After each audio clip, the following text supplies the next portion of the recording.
Okay, guys, today's guest on Talking Strongman is a legend from the 90s, Mr. Joe Onosai. How are you doing? I'm doing fine. I want to say aloha from Hawaii, to the beautiful islands of Hawaii. It's morning at the moment for you?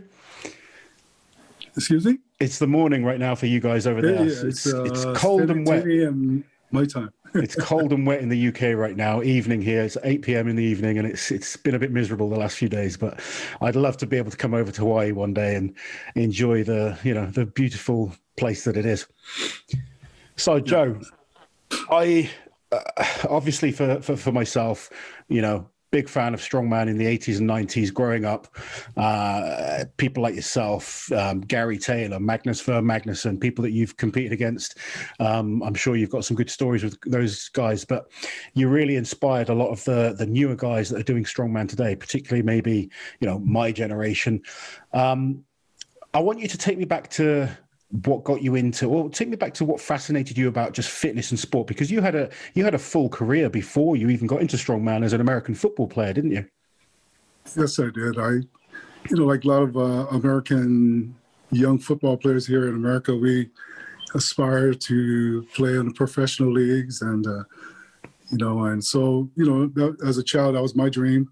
And so, become an athlete, good athlete, you have to make sure that you're in the weight room and you're training and you're, on the track, getting in good condition.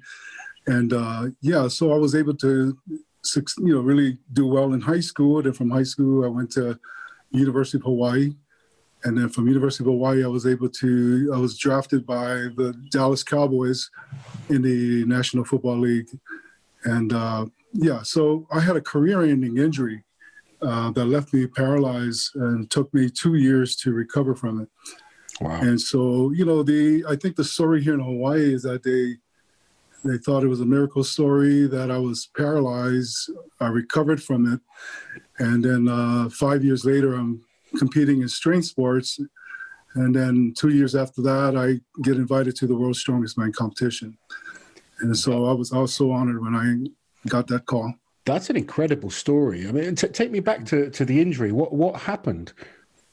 Yeah, so, throughout my career, ever since I started playing football, I of course, there's the debate between me and my rugby friends, right?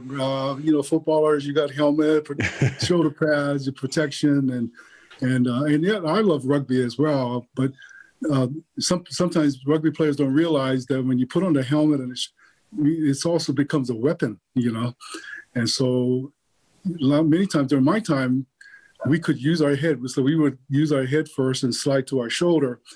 Well, many times I got these burning sensations down my neck and my shoulder and my arms. We called it stingers, but it was a pinched nerve. And so apparently over my career, I started developing calcium deposit inside of my vertebrae that was putting pressure on the spinal cord. So when I was there with the Dallas Cowboys, there was one practice session when I went out to hit somebody, and all of a sudden I just dropped. And, I tried moving, I tried getting up, and my mind's telling my body to get up, and I just noticed I wasn't getting up. And so it was kind of a frightening experience. And then, getting rushed to the hospital, you get to the emergency room, they start taking all these exams. The doctors come in to give me a needle prick test, and you see blood coming out of your body, but you don't feel it. Wow. And so that was a very traumatic experience for me. But after several days, my legs started coming back, but it took me 2 years to recover with my upper body. And so when I competed in Strongman, it appeared that my strength came back, but the only thing that I couldn't do was really to grip, Okay. And to press. So I could push, I could pull, but I struggled with the stones. A lot of people say, man, he's so strong in this, and strong legs, strong body, but he can't carry these stones. A lot of it because part of my recovery in my nervous system, for some reason, I just could not press, inward. Yeah. I could press outward. So anyway, but I was just grateful that, what an honor I got to and privilege to be able to compete with some of the best guys in my generation. Yeah, you definitely did. But just the fact that you got there is an incredible, incredible story. I mean, I've obviously been a fan of, I'm a big fan of Strongman. So I know about your career in the 90s in Strongman, but I didn't know that you had to overcome such a career-threatening injury. Obviously, it ended your football, but how was that mentally for you? Because, I mean, how old were you at the time? Jeez, how old was I? Sorry. I think I started my career I think I started a career at 29 years old.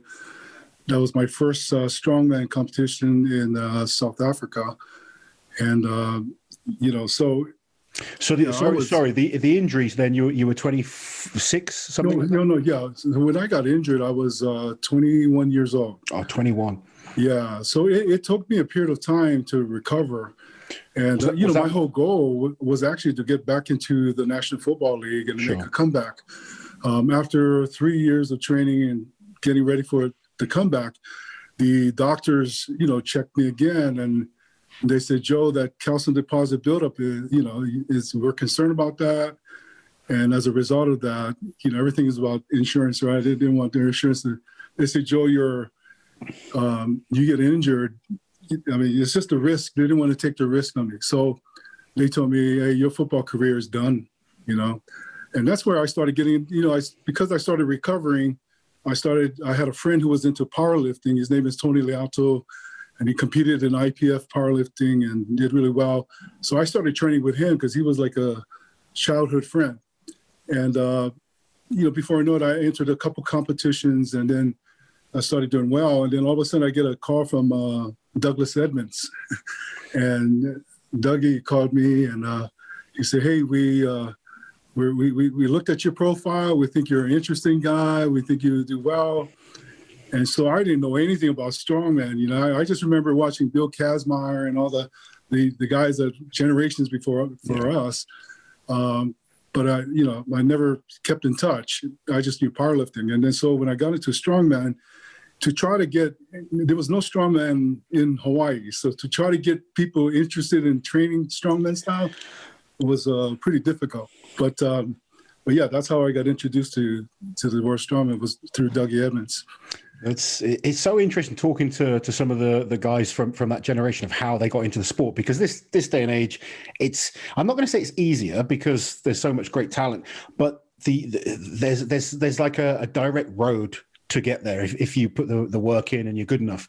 Whereas back then there was no system that fed for people to get to World's Strongest Man. You obviously, something about you stood out. Obviously, great strength, but you had a great personality as well. I think that must have been something that attracted them to want to invite you to the Worlds. Yeah, I think they found out. I think this guy is a Samoan chief, and he's got all these tattoos over his body, these traditional tattoos, and at that time I was wearing a mohawk, and so I think I thought I was going to be a WWF wrestler, but yeah. So when I got the call, I was so honored. The guys in our generation, man, they were so cool. It was just the camaraderie amongst the guys were just so supportive, and the sense of humor. Guys like Gary Taylor, they just make you laugh the whole time, and so I saw an interview that you had with Gary, and I was just reminding myself of how much of an athlete. That guy's an amazing athlete, they all were. These guys were they were big, they were fast, they were quick, they were witty, and just fun guys to be around. Who were your favorites to compete with? Not necessarily who were the best, but who were the guys that you enjoyed being around? I think I really enjoyed being around Maggie. Yeah. Magnus for Magnuson, because, he just, I was always in awe of him because I couldn't believe how strong he was. I looked at him in American football, he would make a great linebacker. Linebackers are the best athletes on the team, and I couldn't believe that a guy his size strong and stronger than us, you know. He was really such a great all-round athlete. And, you know, you'd look at him and probably think, hey, he's going to be fit and fast, but he's not going to be the strongest guy. And then he'd go and win the squats and the deadlifts as well, wouldn't he? Exactly. And I couldn't figure that out because I think, you know, I really felt when I watch Strongman today, I feel like I was really more built for today's competitions for the big man, you know? Yeah. During my time, there was these medleys that you had to run 25 meters and load this and run 25 meters. And for a guy my size, you know, that was a big disadvantage. But to see guys like Maggie be able to beat you in the squats and the deadlift and you know, he was just cunning as well. You know, he just used every trick in the book to try to, you know, get his advantage. And so that's why I enjoyed being around him. I just, you know, it's funny because I never pulled you know, in those bus pulls and truck pulls, you know, I didn't know how to do that, keeping your feet together and trying to develop a rhythm and get faster. And so, you know, I didn't do that well until Maggie finally taught me how to do it right. And he said, I'll show you after our competition. Of course. I'm going to beat you first, and then I'll show you how to do it. And then after that, I think we were in Malta, and I was able to, in my group, I was able to do well and win that competition. But yeah, fun times. Definitely. I love talking to Maggie. He's always got some great stories and still so heavily involved in the sport today. Do you follow the sport right now or not so much? I do. Every year I look forward to seeing some of the new up and coming guys, and I mean, the guys are just amazing, you know, and oftentimes you ask yourself, man, would you be able to be with these guys? And I'm like, maybe not. I noticed, you know, I mean, I think the events are more suited to guys like myself. But just watching these guys, it seems like they're getting bigger and stronger every year. And so, you know, I keep in touch with it because it was a passion of mine. And I don't train like I used to. You know, now I tend to be on the golf course more often than in the gym. But I still respect and just have so much respect for these guys. It's quite interesting to hear you say that you think your physique would have suited more kind of the modern events. And I mean, just for people that didn't see you in your prime, tell everyone how big you actually were and, you know, some of your biggest numbers. So I think I weighed around 170, 180 kilos. And that's big. That's a big man. Yeah. So I was 120 kilos. I'm 120 kilos now. So I've lost a lot of weight, but you know, back then my shoulder pressing, you know, I think I was more known for my pressing power back then. I don't know how to convert it into kilos, but I used to bench over 600 pounds. That's massive. I used to, yeah. You know, there was a time I used to put, I think it was 180 kilos behind my neck press and rep it, you know, like 5 times. And, you know, today I'm nowhere near that. I think one of the real standout memories I have from watching you compete was I think it was like a Flintstone lift behind the neck press. Oh, yeah, yeah. And I think everybody, you know, of course, everybody was asking me, hey, Joe, why don't you start using your legs, you know? Yeah. And I just couldn't figure out the timing on how to, you know, I didn't do the push presses. And so I just, you know, basically just tried to press it up. And of course, when you're facing a guy that has the technique to do that, like Gary Taylor, right? Gary's the Olympic weightlifter. And so he made things look so easy, you know? I mean, Gary was incredible at those type of events, but you were pushing him and beating everyone else. And like you say, just with pure strength, there was no, you know, finesse and technique. It was just amazing, incredible shoulder power. You know, I mean, you know, that first competition in Sun City, South Africa, I was actually grouped with Gary Taylor, you know, and there were 4 of us. And, you know, I was just thinking, man, I guess I'm going to go home early, you know? And I think it was Forbes Cowan that there were 4 of us, and 2 of us would advance to the finals. And so, I ended up, they implemented sumo wrestling in a competition. And I think, that was my advantage, because as a football player, I'm always conscious of my center of gravity. And, having had wrestled in high school, I thought I was at an advantage, especially when I went against Gary in the championship. Yeah. It was a 2 out of 3 match, and I couldn't believe how strong that guy was. I mean, he literally picked me up and threw me backwards. And I think I was like 170 kilos at that time, and even with dropping my hips and making myself heavier, he still lifted me up. Well, come to find out, the next competition, it was the farmer's walk. And if he wins, he goes on. If I win, I go on. Well, he and I, we go down and we're making our way back up. And I'm thinking, okay, I'm done. He's going to finish before me.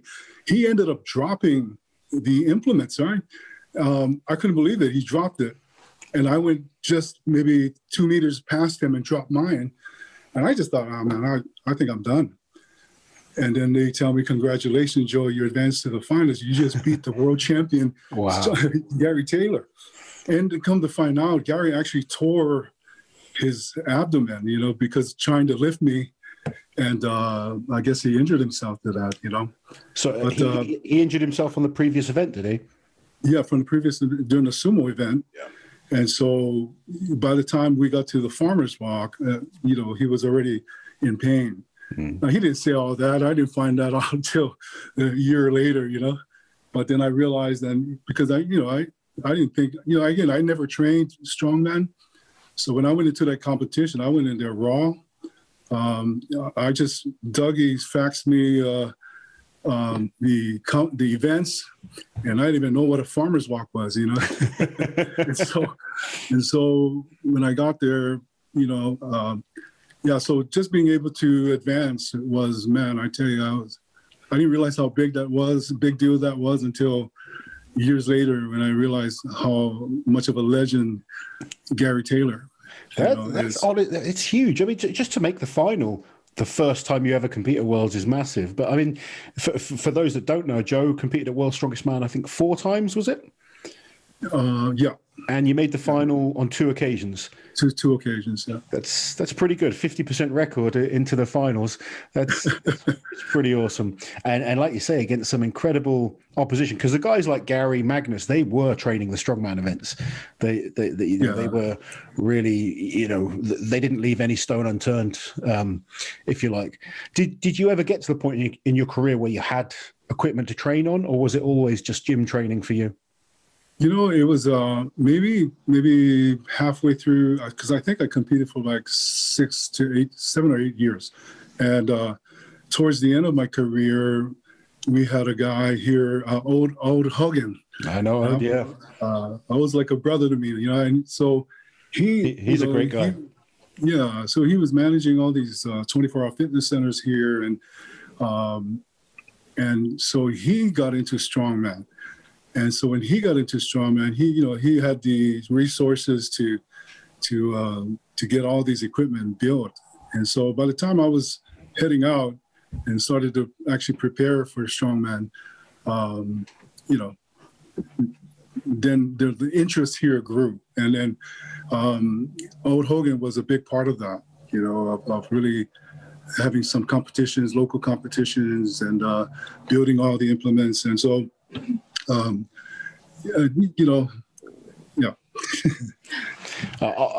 Was brilliant. He's still brilliant. I think he's still pushing the gym hard even now, well into his 60s. Yeah. And he's been a big part of promoting strongman in the States and in Hawaii as well. I think they've put on a few big shows out there now, haven't they? Yep. Yes, he did.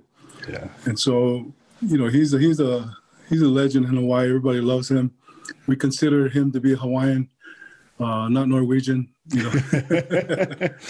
Everyone wants to kind of claim ode as their own. Yeah, right. That's brilliant. So are you still training yourself now? Do you just keep fit and do a little bit of training, or not really? Just on the golf? Just on the golf course. I do have a gym membership.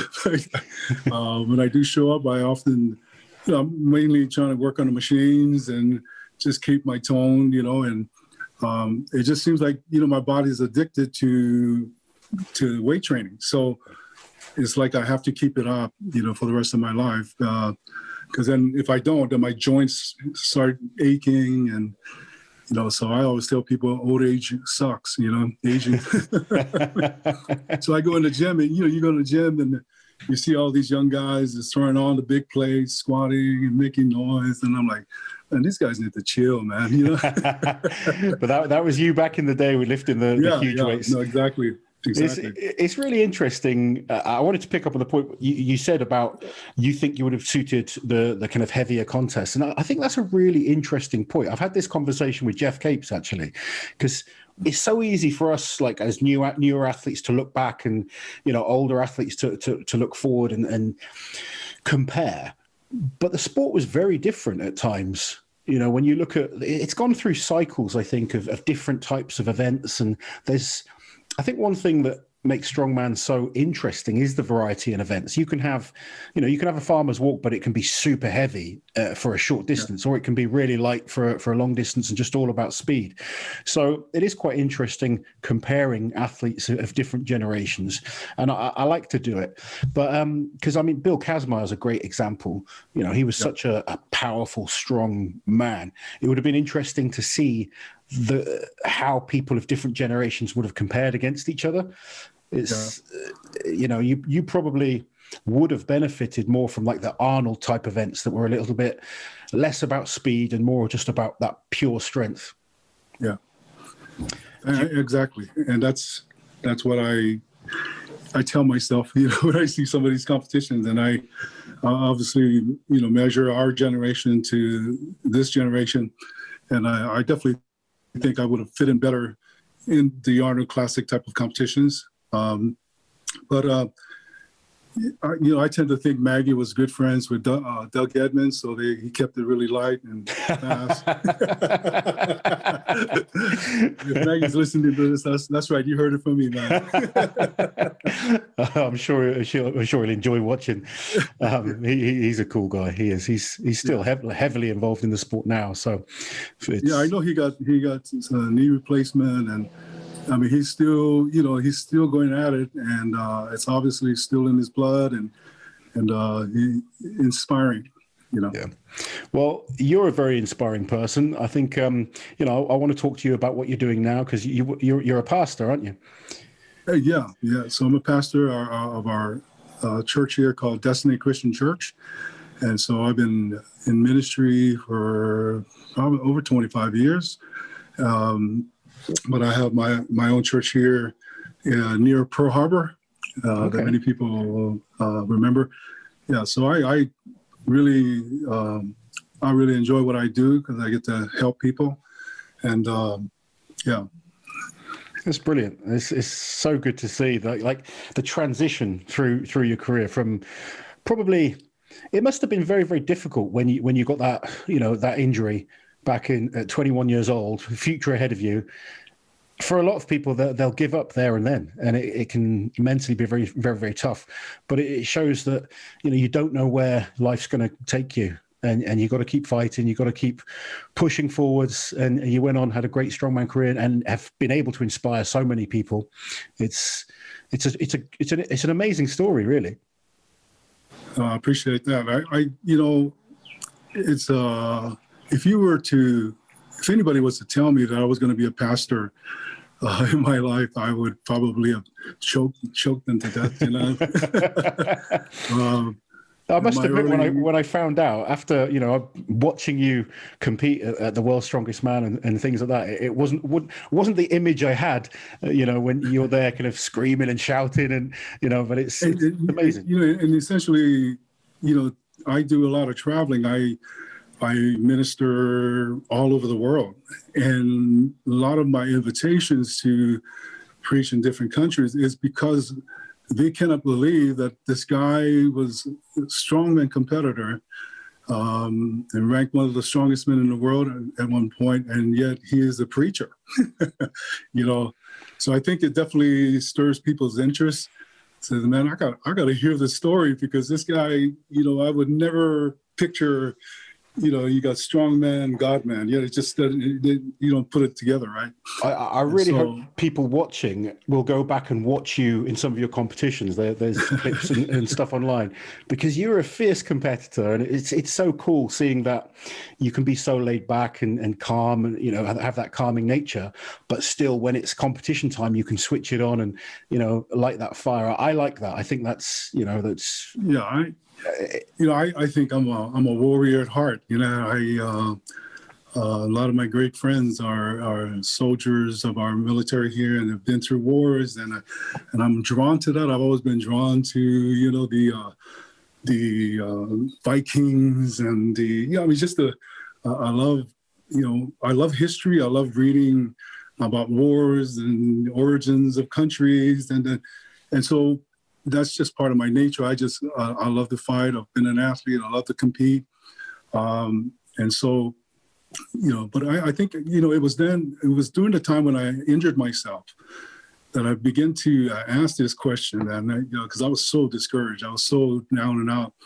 I was about to make millions of US dollars, every year. And then all of a sudden I'm here. I'm not even able to move in the bed. And so that's where I began to ask myself, man, what is this life for anyway? Sure.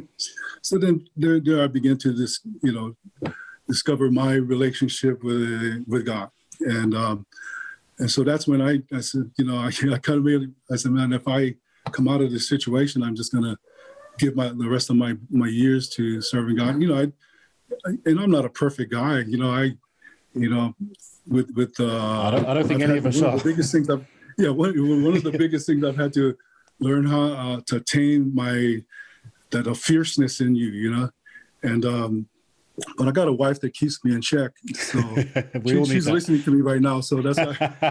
Is that why you're on your best behavior then? Yeah, I'm on my best behavior right now. And so that kind of started my journey, and I love being in the situation I'm at, because I get to help people's lives and give them perspective. Because it's one thing to be an angel all your life and be a pastor.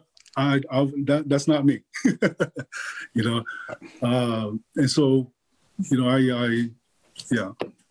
so that's where I'm at. It's brilliant. It's so good to see you looking fit and healthy, enjoying life. It's an honor for me to talk to you, because like I said, I was a big fan. For anyone watching, make sure you go and check out Joe in his competitive days. He was a fantastic competitor, some incredible shoulder strength. And honestly, we talk about how big the guys are now. You were a huge man in your prime. You really, how tall were you?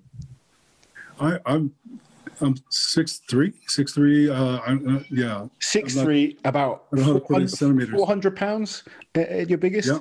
That's a monster. You can imagine that with shoulder pads on as well, chasing you down on a football field. I know you weren't that big in your football days, but it's a scary sight. It's been a pleasure to talk to you. Thank you so much for coming on Talking Strongman, Joe. All the best with the future. And guys, make sure you go and check out Joe. I'll put a link into your Facebook page. Is that the best place for people? Yeah. Brilliant. All the best. Thank you for coming on. Guys, remember to like, share, and subscribe to the channel. We'll be back with more Talking Strongman soon. While you're here, guys, subscribe to the channel, hit that notification bell so you don't miss any of my awesome strength content.